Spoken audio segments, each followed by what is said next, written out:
Welcome back to Carneades.org. Today we're going to be continuing with our October series, How to Write a Philosophy Paper. In this video, we're going to be looking at promoting a third way. Now, in the last video, we covered how to provide a positive theory by lending support to an existing position using your own new argument. In this video, we're going to be looking at promoting a third way, or offering your own unique position on a dilemma or disagreement. I would encourage you to check out the other videos in this series, particularly the one right before where we talk a little bit about what we mean by a positive position and the kinds of philosophy papers that this is appropriate for. Needless to say, this is generally for longer philosophy papers, but you can promote a third way even in a medium length, or you can try in a shorter paper, but usually it takes a little bit more work.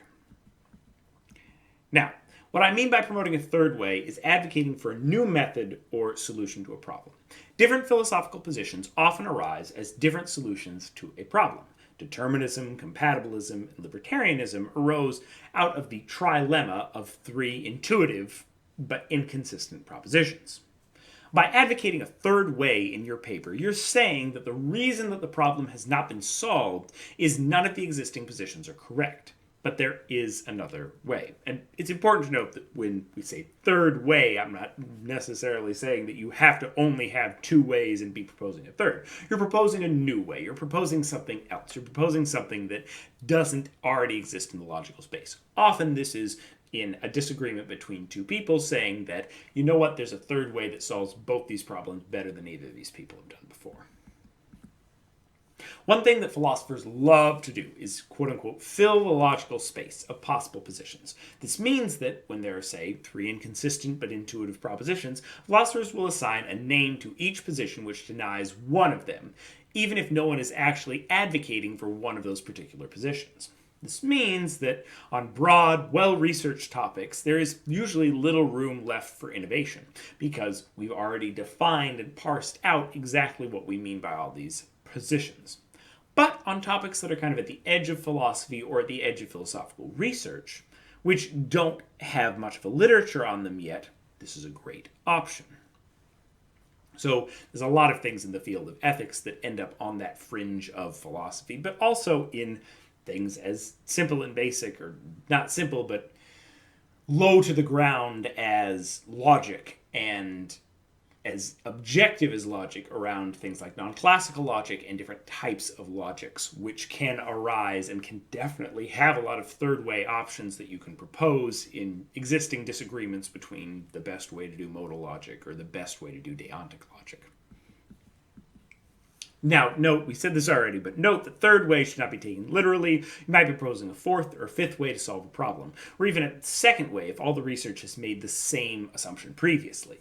The point is that you're not advocating for one of the existing positions in the literature, but arguing for your own separate position. Such a paper must show that all the existing positions neither overlap with your new position, nor are sufficient to solve the problem. This is probably one of the more difficult ways to write a philosophy paper, but it's also the most satisfying because it means that you're not just supporting an argument that someone else made, you're making your own case for your particular position, for your theory, for your ideas. You might present two arguments which are in conversation with each other, and then provide objections to both of those arguments, showing that they both fail. Finally, you can offer your own position and arguments for it, and in a good paper, show that the objections that felled the other two positions don't apply to your argument.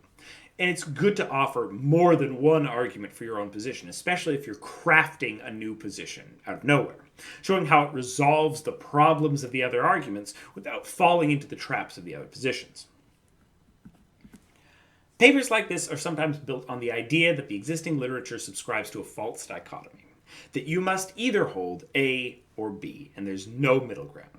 In order to show that your new way C is correct, you not only need to argue that A and B are wrong, but you need to make the case that there is a false dichotomy, that you can deny both A and B while arriving at a solution. And usually this is going to be particularly challenging because usually people that subscribe to either A or B, the one thing they agree on is that there is a dichotomy here, that your only options are A and B. And as a person that's with A, I think that there's some horrible conclusion that people that are with B end up implying, and so you can't be with them. There's no other options. You have to be with me. You have to not just show that philosopher A or position A, you have some problem, but you also have to show that that dichotomy, that either you're with them or with me, is false or incorrect. Another way to provide this argument is to offer something of a middle road. Using this method, you may take positive elements from existing positions and show that they can actually coexist consistently together, while jettisoning problematic commitments of each position. This can exist in something that's less stringently logical of saying either you accept A or B, but rather saying this is a path to be perhaps ethical or just versus this is a path to be ethical or just. This way you can kind of pick and choose certain things because we're not facing those kind of logical constraints of there's only two options. Rather, we're saying that there's two existing options out there, and neither of them are claiming that they're the only options, but there's problems with each of them. So let's pick and choose from each of them and develop a theory or a way forward that solves all of those problems. A paper like this takes bravery, and it takes more research than normal. It takes bravery in that you're not just jumping on the train of another philosopher, you're actively putting out your own new position for all to object to.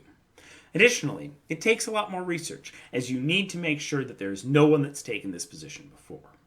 But this is also in many ways the path to greatness, of crafting something new, making a brand new argument, coming up with a new idea. There's certainly philosophers who have become famous by simply objecting to existing positions.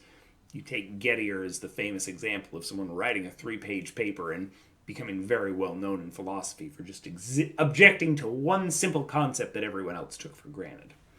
But many philosophers achieve their status by crafting their own theories and making their own new arguments and new positions. So it takes a lot of bravery, but it's also the place for you to go if this is something that you want to do.